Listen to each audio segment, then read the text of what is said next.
Bonjour à toutes et à tous. Et bienvenue dans ce nouvel épisode où nous allons explorer ensemble les profondeurs de l'âme humaine à travers le prisme d'une histoire absolument fascinante. Installez-vous confortablement, fermez les yeux si vous le pouvez, et imaginez un instant que votre vie, telle que vous la connaissez, s'arrête brutalement. C'est exactement ce qui arrive à Jacques Valentine, le protagoniste du livre dont nous allons parler aujourd'hui. Une œuvre magistrale de Robin Sharma intitulée Le Saint, le surfeur et le PDG.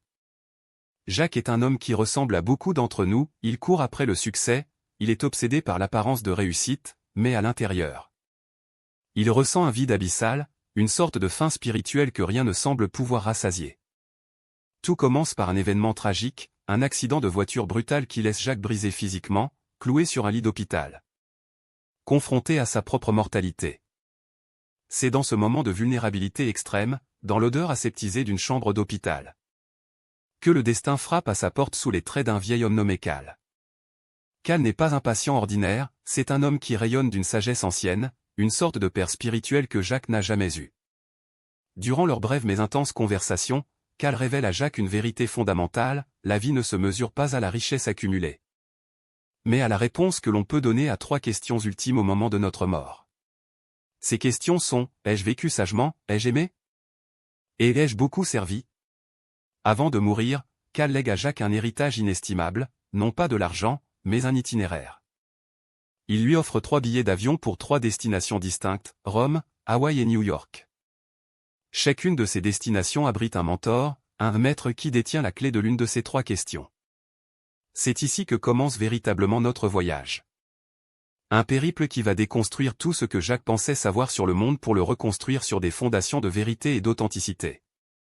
Commençons notre voyage à Rome, la ville éternelle, où Jacques doit rencontrer le premier enseignant, le Saint. Ce saint n'est autre que le Père Mike, un prêtre qui a dédié sa vie à comprendre les mystères de l'esprit et de l'âme. Rome, avec ses rues pavées et son histoire millénaire, sert de toile de fond idéale pour apprendre à vivre sagement.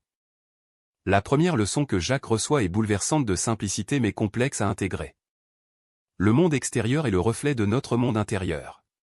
Le Père Mike emmène Jacques devant un magnifique vitrail dans une cathédrale. La lumière du soleil traverse les différentes couleurs du verre, projetant des teintes variées sur le sol. Mike explique que nous sommes comme ce vitrail. Nous ne voyons pas le monde tel qu'il est, mais tel que nous sommes. Nos peurs, nos préjugés, nos blessures passées sont comme des filtres colorés qui teintent notre réalité. Si nous sommes en colère à l'intérieur, nous verrons de l'agressivité partout autour de nous. Si nous sommes en paix, nous percevrons de la beauté même dans le chaos. Cette prise de conscience est cruciale pour Jacques. Il comprend que pour changer sa vie, il ne doit pas essayer de changer les circonstances extérieures, mais nettoyer ses propres vitraux, ses propres perceptions. Le Père Mike introduit alors le concept du soi authentique opposé au soi social. Depuis notre enfance, pour être aimé et accepté, nous avons construit une carapace, un personnage qui répond aux attentes de la société, de nos parents, de nos professeurs. Nous avons étouffé notre vraie nature, nos rêves d'enfant, notre curiosité innée. Vivre sagement, selon le Saint, c'est entreprendre le courageux voyage de retour vers soi-même. C'est oser enlever les masques pour révéler qui nous sommes vraiment. C'est aussi comprendre que la vie est une école bienveillante. Chaque épreuve, chaque personne difficile, chaque échec n'est pas une punition, mais une leçon conçue sur mesure pour nous faire grandir. Si nous refusons d'apprendre la leçon, la vie nous la représentera encore et encore, souvent avec plus d'intensité, jusqu'à ce que nous comprenions.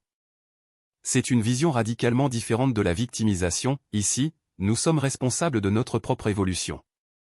Après avoir absorbé la sagesse intellectuelle et spirituelle de Rome, Jacques s'envole pour Hawaï, un changement de décor radical. Ici, l'air est chargé d'iode, le rythme est lent, sensuel, connecté à la nature. Il y rencontre le 2e maître, le surfeur, nommé Mo Jackson. Mo est un personnage fascinant, un ancien magnate des affaires qui a tout plaqué pour vivre dans une cabane sur la plage et communier avec l'océan. Si le saint s'adressait à l'esprit, le surfeur s'adresse au cœur. La question centrale ici est, ai-je aimé? Mais attention, il ne s'agit pas seulement de l'amour romantique. Mo enseigne à Jacques l'importance de l'amour de soi et de la passion pour la vie. Mo utilise la métaphore du surf pour expliquer la vie. On ne peut pas contrôler les vagues, tout comme on ne peut pas contrôler les événements de la vie. Essayer de lutter contre le courant ne mène qu'à l'épuisement et à la noyade. Le secret est de s'harmoniser avec la nature, d'accepter ce qui vient et de glisser dessus avec grâce. Mo apprend à Jacques à sortir de sa tête, de son intellect analytique qui veut tout disséquer et tout prévoir, pour descendre dans son cœur. Là où réside l'intuition et la joie pure. Il lui montre que le corps est un temple qui doit être honoré. Jacques réalise qu'il a passé sa vie à maltraiter son corps par le stress et la négligence. Une des leçons les plus poignantes de Mo concerne l'amour de soi. Il explique à Jacques que nous ne pouvons pas donner aux autres ce que nous ne possédons pas nous-mêmes. Si notre réservoir d'amour intérieur est vide, nos relations avec les autres seront basées sur le besoin, la dépendance et la peur. Non sur le don véritable. Mo encourage Jacques à renouer avec l'émerveillement de l'enfance, à regarder un coucher de soleil comme si c'était le premier. À savourer un fruit frais, à sentir le sable sous ses pieds. C'est une invitation à ralentir, à être pleinement présent dans elle ici et maintenant, car le passé n'est qu'un souvenir et le futur une projection. La seule réalité tangible est cet instant précis. En vivant avec passion, en écoutant les murmures de son cœur plutôt que les cris de sa raison. Jacques commence à sentir une vitalité nouvelle circuler en lui. Il comprend que la réussite sans le plaisir et la joie n'est qu'une coquille vide.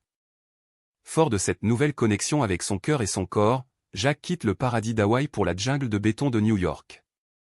C'est un choc thermique et culturel, mais nécessaire pour la dernière étape de son apprentissage. Il y rencontre Tess Welch, le PDG, ou plutôt la PDG. Tess est une femme d'affaires redoutable, puissante, mais qui dégage une aura de bienveillance surprenante. Elle représente la réponse à la troisième question, ai-je beaucoup servi? Tess va briser le mythe selon lequel on doit être impitoyable pour réussir en affaires. Au contraire, elle enseigne à Jacques que le véritable but du travail et de l'entreprise est de servir les autres. Tess introduit le concept de leadership serviteur. Elle explique que l'argent n'est qu'une conséquence, un sous-produit de la valeur que l'on apporte au monde. Si vous voulez plus de succès, aidez plus de gens. Si vous voulez plus d'argent, créez plus de valeur.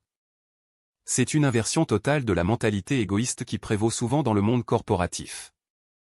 Tess montre à Jacques que chaque interaction humaine, qu'elle soit avec un client, un employé ou un inconnu dans la rue, est une occasion de servir. D'élever l'autre, de laisser une trace positive. Elle lui parle de l'importance des relations humaines. Dans un monde hyper connecté technologiquement mais déconnecté émotionnellement, la capacité à tisser des liens authentiques, à écouter vraiment, à faire preuve d'empathie, devient le plus grand avantage concurrentiel. Mais Tess va plus loin. Elle parle de l'héritage. Elle demande à Jacques de réfléchir à ce qu'il laissera derrière lui. Pas ses biens matériels, qui finiront en poussière, mais l'impact qu'il aura eu sur les vies qu'il a touchées. Elle l'encourage à voir son travail non pas comme une corvée nécessaire pour payer les factures, mais comme une plateforme pour exprimer ses talents et contribuer à un monde meilleur. Elle lui apprend que l'on peut être spirituel et ambitieux, que l'on peut méditer le matin et négocier des contrats l'après-midi. Pourvu que l'intention reste noble. C'est l'intégration du saint et du surfeur dans le monde réel du PDG. Jacques réalise alors que le véritable leadership commence par le leadership de soi-même. On ne peut pas diriger les autres si l'on ne sait pas se diriger soi-même, si l'on manque d'intégrité ou de vision. Ce voyage à travers Rome, Hawaï et New York n'est pas seulement géographique, c'est une métamorphose alchimique de l'être. Jacques Valentine, qui était fragmenté, perdu et vide, commence à rassembler les pièces du puzzle. Il comprend que ces trois enseignements ne sont pas séparés mais interconnectés. La sagesse du saint lui donne la clarté d'esprit et la vision. La passion du surfeur lui donne l'énergie et la joie de vivre. Le service du PDG lui donne un but et une direction pour canaliser cette énergie. L'un des moments les plus forts du livre, et que nous devons absolument explorer, est la convergence de ces trois philosophies. Imaginez un instant essayer de vivre uniquement comme le saint, vous seriez peut-être très sage. Mais déconnecté des réalités matérielles est peut-être un peu austère. Vivez uniquement comme le surfeur, et vous risquez de devenir hédoniste, sans structure ni impact durable. Vivez uniquement comme le PDG, et vous pourriez vous épuiser dans l'action sans jamais goûter à la paix intérieure ou à la beauté de l'instant. Le secret, comme le découvre Jacques, réside dans l'équilibre dynamique entre ces trois archétypes. C'est être capable de contempler la beauté d'une fleur avec l'âme d'un poète, tout en bâtissant une entreprise prospère avec la rigueur d'un stratège. Le tout guidé par une éthique de service irréprochable. Revenons un instant sur la notion de blessure abordée par le saint. C'est un point crucial. Le père Mike explique que nos blessures sont l'endroit par lequel la lumière pénètre en nous. Jacques apprend à ne plus fuir sa douleur, mais à l'embrasser. Il comprend que ses échecs passés n'étaient pas des erreurs, mais des préparations nécessaires. Cette perspective change tout. La peur, qui paralysait Jacques, devient un indicateur. Comme le lui dit Mo le surfeur, là où est ta plus grande peur, là est aussi ta plus grande opportunité de croissance. Au lieu de reculer devant l'inconnu, Jacques apprend à se pencher vers lui, comme on se penche dans une courbe en surf pour gagner de la vitesse. Et que dire de la discipline enseignée par Tess à New York? Elle ne parle pas d'une discipline militaire et rigide, mais d'une discipline aimante. Se lever tôt, prendre soin de son esprit, planifier ses journées, ce n'est pas pour se contraindre, mais pour se donner les moyens de ses ambitions. C'est une forme de respect de soi. Elle lui enseigne que ce qui n'est pas planifié n'est pas réalisé. Si nous voulons vivre une vie extraordinaire, nous ne pouvons pas laisser le hasard décider de nos journées. Nous devons être les architectes de notre temps. Tess insiste sur le fait que nous avons tous le même nombre d'heures dans une journée que Mère Teresa, Léonard de Vinci ou Albert Einstein. La différence réside dans l'utilisation de ce temps et l'énergie que l'on y met. Au fil des pages, et donc au fil de notre récit, nous voyons Jacques changer physiquement et énergétiquement. Il se tient plus droit, son regard est plus clair, sa parole plus assurée. Il n'est plus la victime des circonstances, il devient le créateur de sa destinée.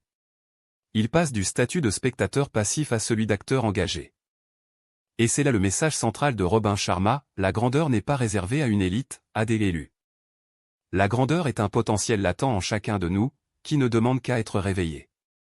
Mais ce réveil demande du travail.